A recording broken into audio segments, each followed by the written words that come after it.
I pulled into the car park at St. Margaret's Anglican Church in my old Holden Ute, the one with the cracked side mirror I'd been meaning to fix for 2 years, and sat there for a moment before getting out. The lot was full of cars that cost more than I'd earned in the last decade. A black Range Rover, 2 or 3 late-model BMWs, a silver Porsche Cayenne that someone had parked crookedly across the line, the works. I was 63 years old. I'd spent 40 of those years as an electrician. Not a company director. Not a property developer. Just a bloke who showed up early, worked in the heat and the cold, and came home with calloused hands and a sore back. I'd raised my son Brendan alone after his mother passed from cancer when he was 11. I'd worked double shifts so he could finish school without worrying about the electricity being cut off. I'd driven him to every job interview, every footy match, every school camp pickup at 6 in the morning. And now I was sitting in a church car park in Toowoomba, wondering whether there was a polite way to leave my own son's wedding before the reception even started. I straightened my tie in the rearview mirror. Put on my good jacket, the navy one I'd bought for Brendan's university graduation 7 years ago.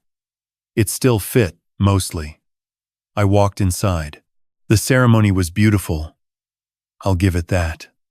The church was full of flowers, white roses, ivy trailing down the ends of the pews. Brendan looked handsome up at the altar. He's always had his mother's eyes, that soft gray blue, and when he saw me walk in, he smiled.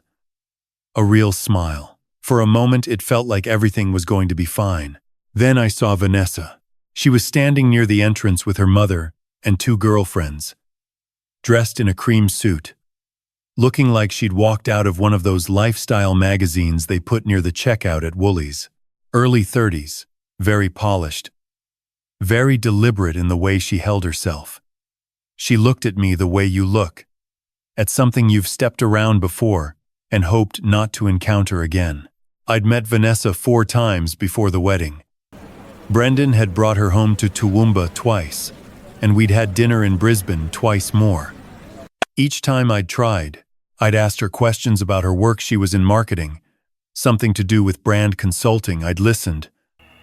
I'd been friendly, but there was always something in the way she looked at me, like she was calculating the gap between where Brendan was headed and where he'd come from, like I was evidence of something she was working to move past.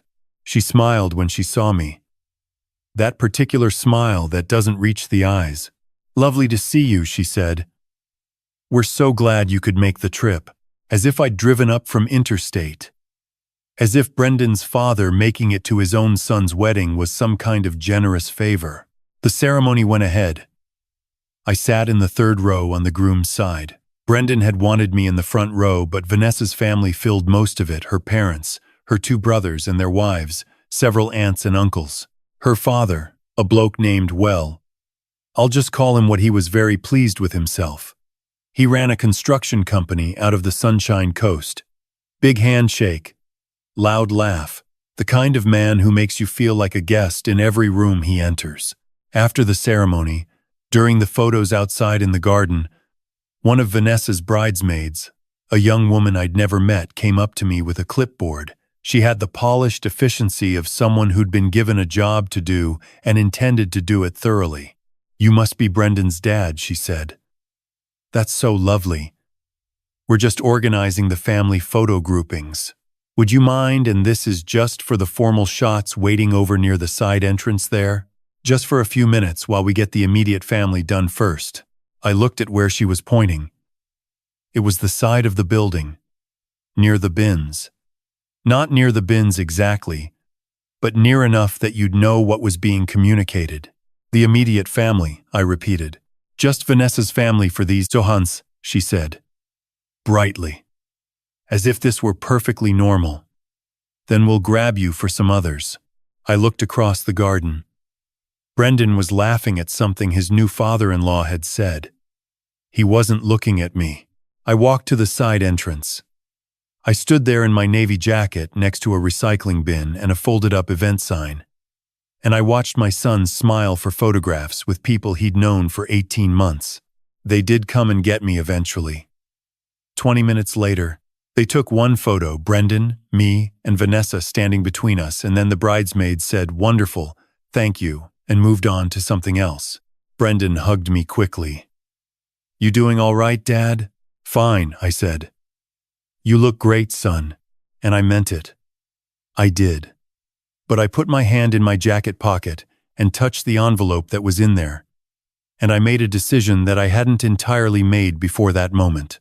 The reception was held at a winery venue about 20 minutes out of town. It was a beautiful property, rolling hills, old timber barn converted into a function room, fairy lights strung between the beams, the kind of place that costs more per head than most people's weekly wage. I'd contributed to the wedding. Brendan had asked me early on if I could help, and I'd said yes. Of course.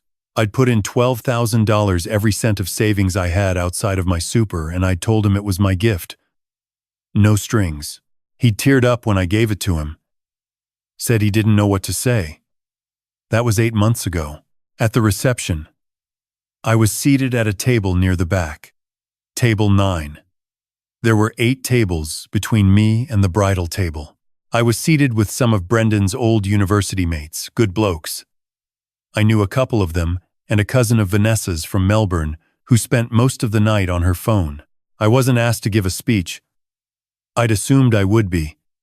I'd written something. Actually, 3 pages, front and back, in my careful handwriting. About Brendan's mother, and the kind of boy he'd been, and the kind of man I was proud to see him become. I'd read it over so many times I knew most of it by memory. Vanessa's father gave a speech that went for 17 minutes. Her brother gave one. The best man gave one. Then Brendan spoke beautifully. He's always been good with words, and he mentioned his mother, which made my chest tight in a good way. He mentioned his mates. He thanked Vanessa's family for welcoming him so warmly. He didn't mention me. I don't think he meant it as a slight. I think he was nervous, and the night was moving fast, and he forgot. I told myself that, sitting there, clapping along with everyone else. I told myself it was an oversight, but the envelope in my jacket pocket felt heavier all evening. After the speeches, during the dancing, Vanessa found me at the edge of the room. I'd stepped outside for a bit of air. It was a warm night, still and clear, and she followed me out onto the terrace. "Having a nice time?" she asked. She had a glass of champagne in each hand and offered me one. I took it. "Beautiful venue," I said. "We worked hard on it." She looked out over the dark hills. "Listen, there's something I wanted to mention. There's a business opportunity that Brendan and I are exploring. A property investment. We've identified a duplex in Nunda that we think is going to be very strong. We're pulling together investors, and we thought family first, obviously." I held my champagne and didn't say anything. "We're looking at about 30,000 as a minimum entry," she said. "But given that you're family, we'd be flexible on that. And the returns over 5 years should be." "How much have you got in so far?" I asked. She paused. "Just briefly. We're still in the early stages, and Brendan's across all the details, the structure, the legal side. Of course, smooth as anything. He's very excited about it." I looked at her.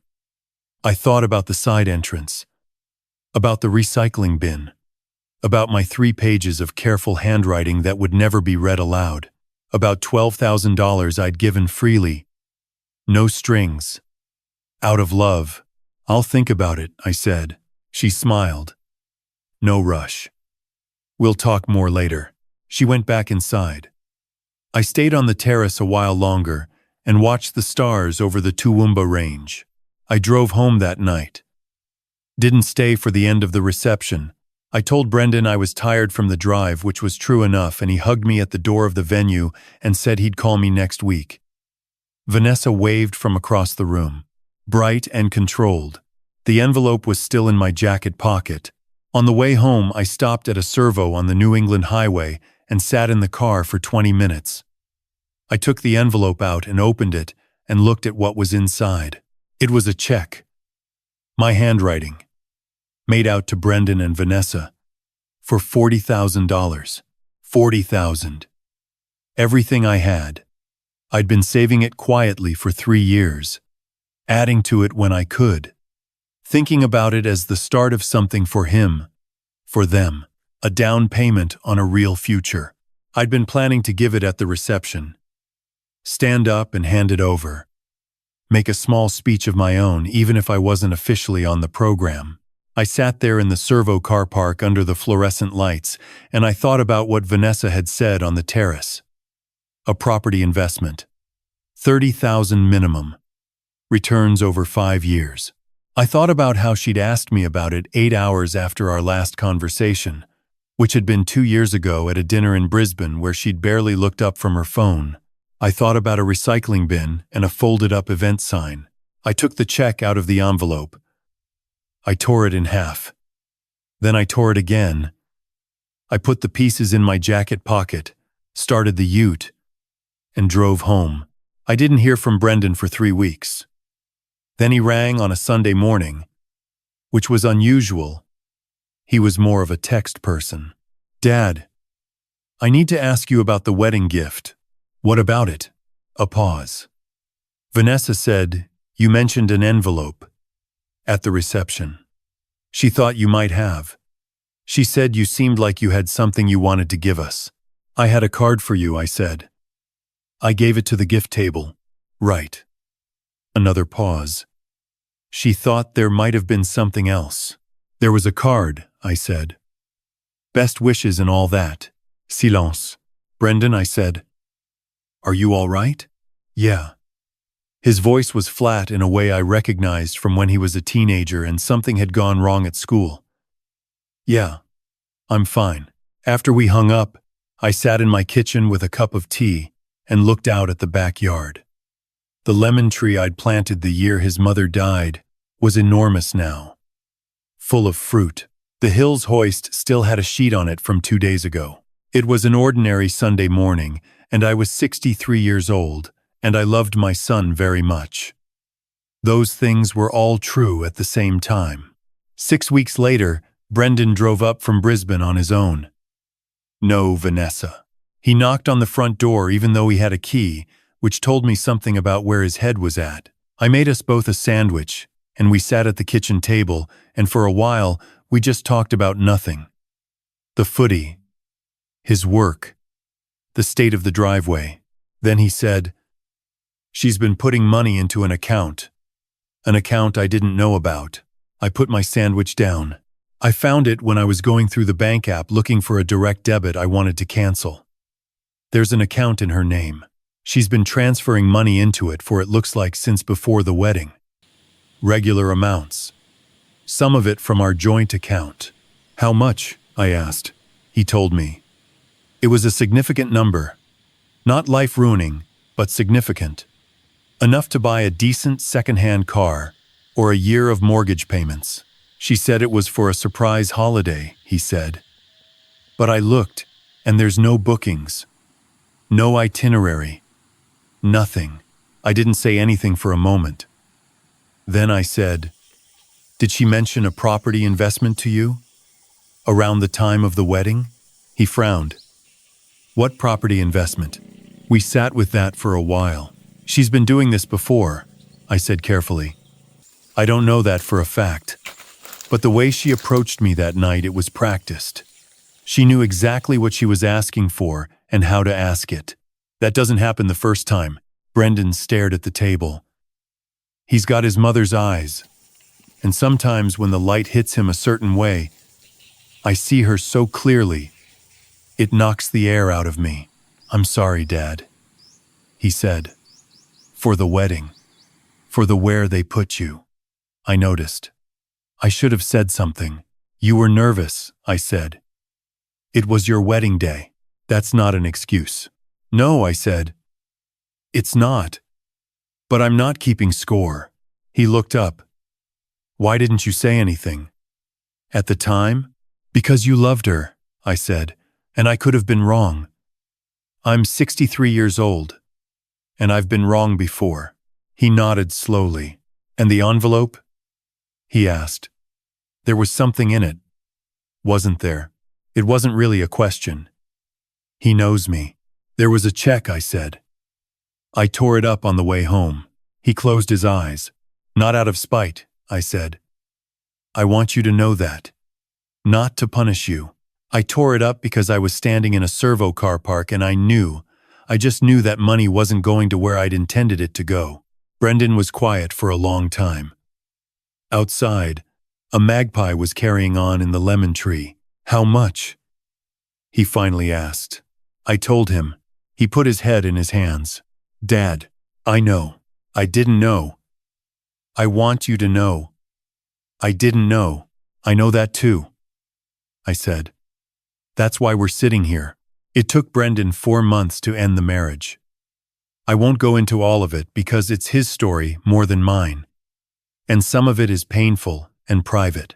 What I can tell you is that he hired a solicitor early, a good one, and that during the process, it became clear that Vanessa had been running a version of this situation before. Not identical, but rhyming. An older partner, a family with assets, a quiet and methodical approach to extracting what she could. The solicitor had seen the pattern. There was no property in Nunda. There never had been. Vanessa rang me once during that period. Once. I don't know how she got my mobile number. I'd changed it years ago and only give it to people I trust, but she rang on a Tuesday evening while I was watching the news. I think there's been a misunderstanding, she said when I answered. Has there? I said. Between you and I. I think some things I said were misconstrued, and I'd really love the chance to… Vanessa, I said.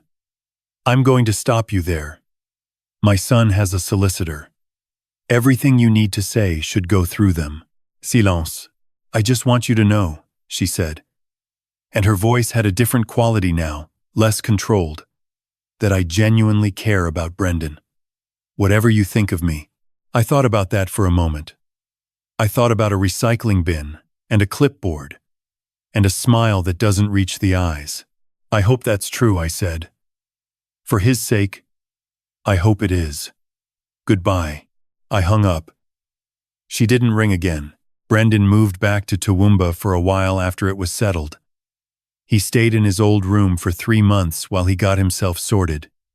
We watched a lot of footy. I taught him how to do a proper roast.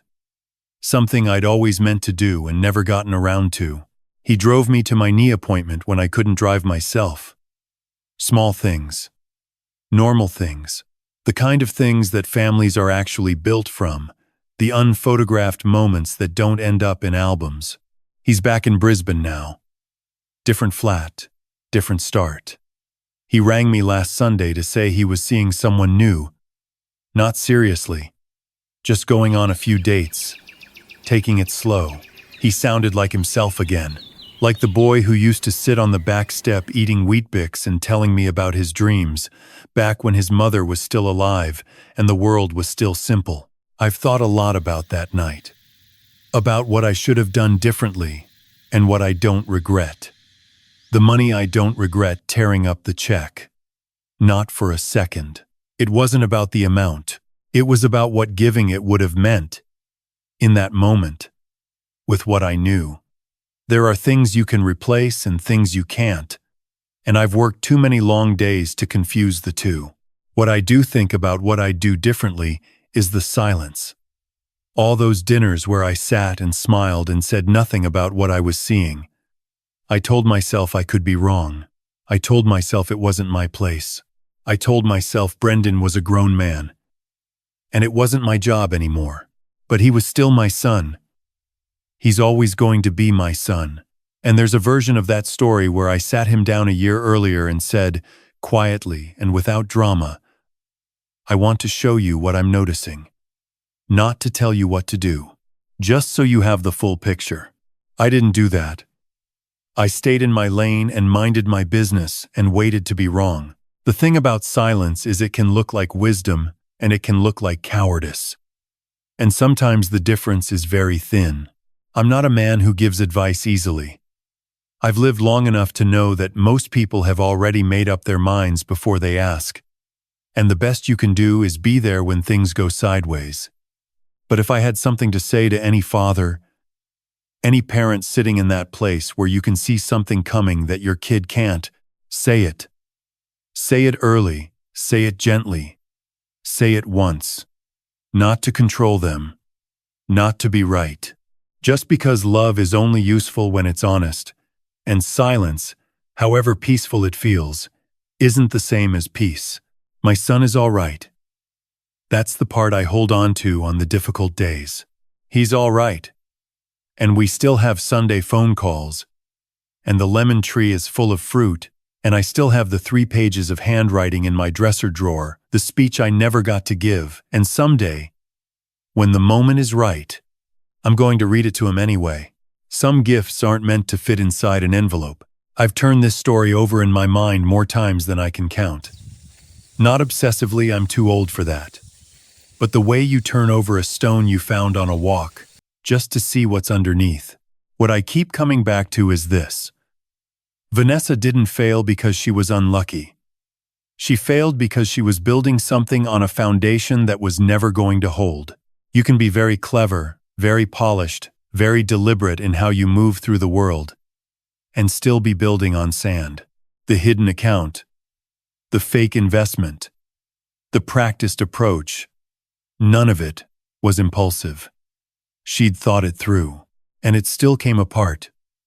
Not dramatically, not in one big confrontation, but quietly, the way things that aren't real always eventually do. That's what I mean when I say I believe in consequences, not in any cosmic or religious sense, just in the plain, observable fact that how you treat people accumulates. It compounds. The contempt Vanessa showed me at that wedding wasn't a single isolated moment. It was the visible tip of something much larger. A whole pattern of how she saw people, how she calculated their worth, what she thought she could take. And patterns like that don't stay hidden forever. They surface. They always surface. For Brendan, the hardest part wasn't the money. He told me that himself, sitting at my kitchen table in Toowoomba. The hardest part was realizing he'd been watching something for 18 months that he'd talked himself out of seeing. That's not weakness.